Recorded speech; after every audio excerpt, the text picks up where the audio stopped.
प्रिय विद्यार्थियों, स्वागत है आपका एक कैंपस की ऑनलाइन क्लासेस में। आज हम बीएसटीसी हिंदी सिलेबस का अध्ययन करने वाले हैं। बीएसटीसी हिंदी सिलेबस के अंतर्गत जितने भी महत्वपूर्ण प्रकरण हैं उनका हम अध्ययन करेंगे। बीएसटीसी प्रश्न पत्र में हिंदी विषय के कुल 30 प्रश्न आते हैं जो कि 90 अंक के होते हैं। इन 30 प्रश्नों में सबसे महत्वपूर्ण जो प्रकरण है उनका हम अध्ययन करेंगे, ठीक है ना, और जो कम महत्वपूर्ण है हम उनका भी अध्ययन करेंगे कि सिलेबस क्या है हमारा, किस प्रकार के प्रश्न आते हैं और हमें किस प्रकार के क्वेश्चन सॉल्व करने पड़ते हैं, इसके बारे में हम विस्तार से अध्ययन करेंगे। तो चलिए अब हम हिंदी सिलेबस का अध्ययन करते हैं। बीएसटीसी हिंदी सिलेबस में सबसे महत्वपूर्ण जो प्रकरण हैं हम उनका अब अध्ययन शुरू करते हैं। पहला प्रकरण है वर्ण विचार। इस प्रकरण में वर्ण के प्रकार, उच्चारण, स्थान, स्वर और व्यंजन संबंधी प्रश्न पूछे जाते हैं। जैसा कि मैंने आपको यहाँ पर 4 प्रश्न दिखाए हैं, इनमें पहला प्रश्न है स्पर्श व्यंजन होते हैं 12, 25, 44, 33। तो इनमें जो सही विकल्प होगा उसका हम चयन करेंगे। इसी प्रकार दूसरा प्रश्न है व का उच्चारण स्थान है, तो इसका सही उत्तर है दंतोष्ठ। इसी प्रकार तीसरा प्रश्न है दीर्घ स्वर का उदाहरण है आ, ई, अंग, री, तो इसका सही उत्तर है ई। चौथा प्रश्न है शब्दकोश के अनुसार पहले आने वाला शब्द है संतान, सचल, आजन्म, अमर, तो इसका सही उत्तर है संतान। तो इस प्रकार के प्रश्न आपसे प्रश्न पत्र में पूछे जाएंगे। या तो वे प्रश्न उच्चारण स्थान संबंधी प्रश्न होंगे, या फिर वर्णों के प्रकार संबंधी प्रश्न होंगे, या स्वर और व्यंजन से संबंधित प्रश्न आपसे पूछे जाएंगे। अब हमारा दूसरा प्रकरण है संधि।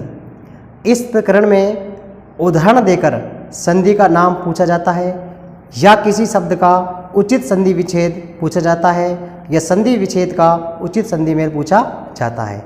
जैसा कि पहला प्रश्न है हिमालय शब्द का संधि विच्छेद है।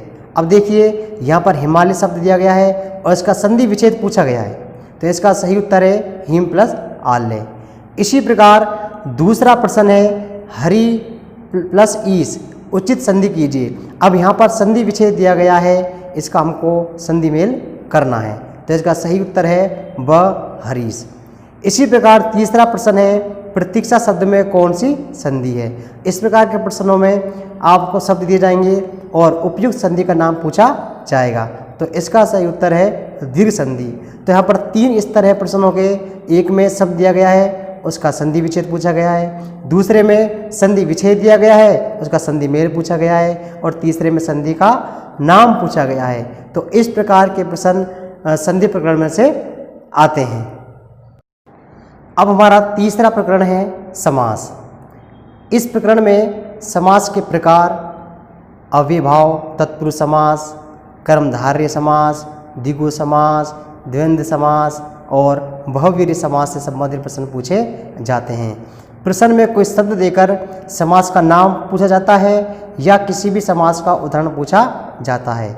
जैसा कि पहले प्रश्न में दिखाया गया है नील कमल शब्द में कौन सा समास है, तो इस प्रकार आपसे कोई शब्द दिया जाएगा और आपसे समास का नाम पूछा जाएगा। जैसा कि इसका सही उत्तर है कर्मधारय समास। इसी प्रकार दूसरा प्रश्न है अव्ययभाव समास का उदाहरण है। अब देखिए समास का नाम दिया गया है, लेकिन आपसे उसके उदाहरण पूछे जा रहे हैं। तो त्रिनेत्र, हस्तलिखित, भरपेट, तसनन, तो इसमें से सही उत्तर है भरपेट। तो इस प्रकार के प्रश्न समास संबंधी प्रकरण से पूछे जाते हैं। अगला प्रकरण है मुहावरे, लोकोक्तियाँ। इस प्रकरण में मुहावरे या लोकोक्ति का सही अर्थ पूछा जाता है। जैसा कि पहला प्रश्न है आस्तीन का साफ होना मुहावरे का सही अर्थ है। अब यहाँ पर मुहावरा दिया गया है, उसका अर्थ आपसे पूछा जा रहा है। तो यहाँ पर चालाक होना, मेहनत करना, विश्वासघात करना, भेद खुलना, तो इसका सही उत्तर हो गया विश्वासघात करना, और ये इसका सही विकल्प है। दूसरा प्रश्न है सदैव एक जैसा रहना का भाव व्यक्त करने वाली लोकोक्ति है। अब यहाँ पर अर्थ दिया गया है, लेकिन सही लोकोक्ति को आपसे पूछी गई है। तो यहाँ ढाक के 3 पात, अपना हाथ जगन्नाथ, हवन करते हाथ जलना, ऊँट के मुँह में जीरा, तो इसका सही विकल्प है ढाक के तीन पात। तो इस प्रकार के प्रश्न मुहावरे और लोकोक्तियों में पूछे जाते हैं। अगला प्रकरण है हमारा वाक्यांश के लिए एक शब्द। इस प्रकरण में क्या होता है, एक वाक्यांश दिया जाता है और उस वाक्यांश के लिए एक शब्द का उपयोग करना पड़ता है और वह शब्द आपसे पूछा जाता है। जैसा कि यहाँ एक वाक्यांश दिया गया है कि जो मापा जा सके। अब इस वाक्यांश को एक शब्द में क्या कहते हैं, तो वह यहाँ विकल्प दिए गए हैं और आपको उचित विकल्प का चयन करना होता है। जैसा कि इसमें दिया गया है परिमेय, परिमाण, मापनीय, मात्रा। तो इसका सही विकल्प है अपरिमेय। तो ये इस प्रकार के प्रश्न वाक्यांश प्रकरण में पूछे जाते हैं। अगला प्रकरण है पर्यायवाची। इस प्रकरण में किसी शब्द के पर्यायवाची पूछे जाते हैं। जैसा कि पहला प्रश्न में दिया गया है मोर शब्द का पर्यायवाची है। अब यहाँ पर आपके सामने चार विकल्प हैं, इनमें से किसी एक का चयन करना है। मकर, कासरी, सारंग, कपोत। तो इसका सही विकल्प है सारंग। तो इस प्रकार का प्रश्न आपके प्रश्न पत्र में आएगा।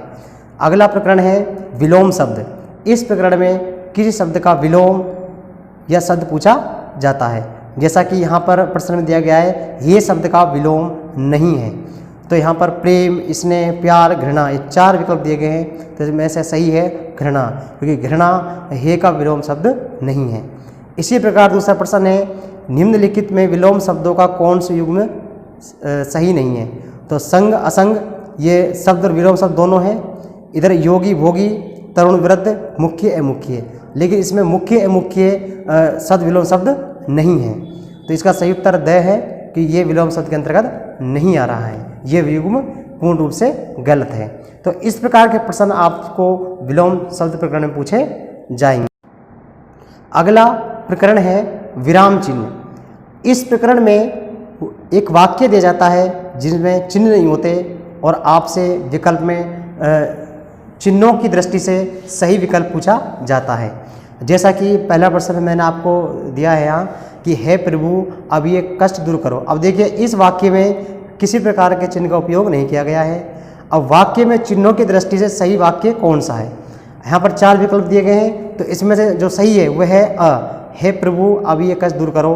अब यहाँ पर इन चिन्हों का सही उपयोग किया गया है। तो इस प्रकार का प्रश्न विराम चिन्ह से संबंधित आता है। अगला प्रकरण है उपसर्ग और प्रत्यय। तो इस प्रकरण में उपसर्ग या प्रत्यय से बनने वाले शब्द पूछा जाता है। जैसा कि पहला प्रश्न है अनेक। तो अनेक शब्द में उपसर्ग है जिसमें अ, अन, अने, आ।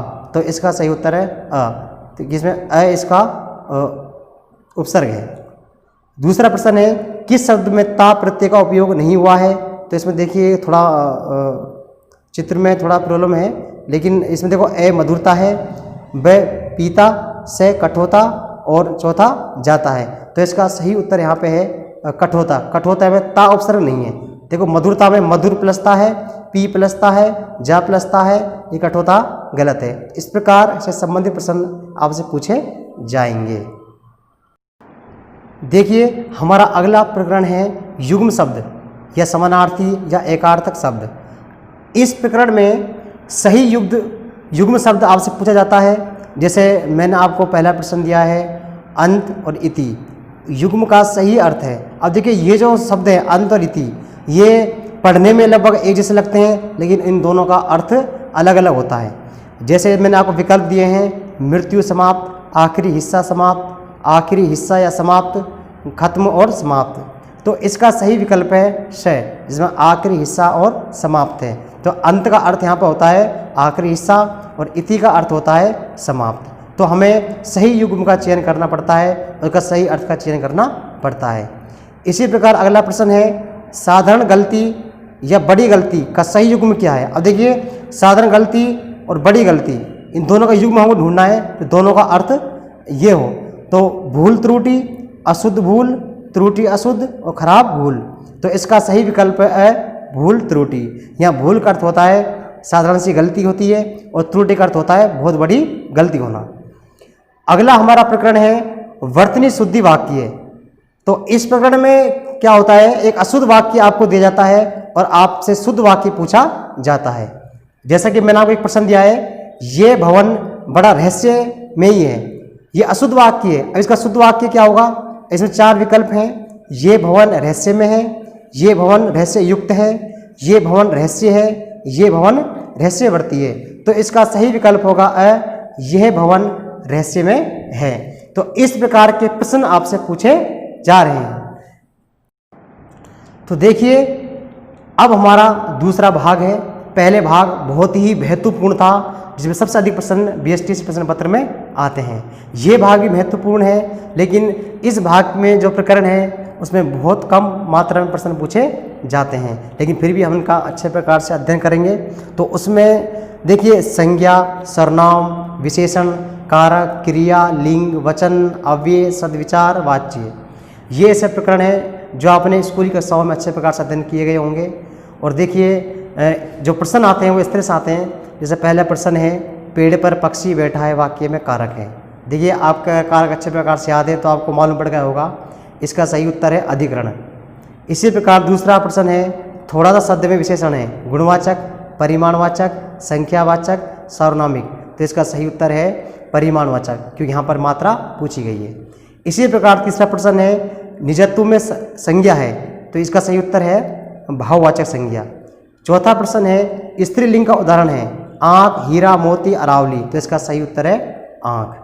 तो इस प्रकार ये आपका बीएसटीसी हिंदी सिलेबस है, जिसको मैंने दो भागों में बांटा था। एक बहुत महत्वपूर्ण है, अति महत्वपूर्ण है, और एक महत्वपूर्ण है। तो पहले भाग में सबसे अधिक प्रश्न आपसे पूछे जाएंगे और दूसरे भाग में से प्रश्न पूछे जाएंगे, लेकिन इनकी मात्रा कुछ कम होगी।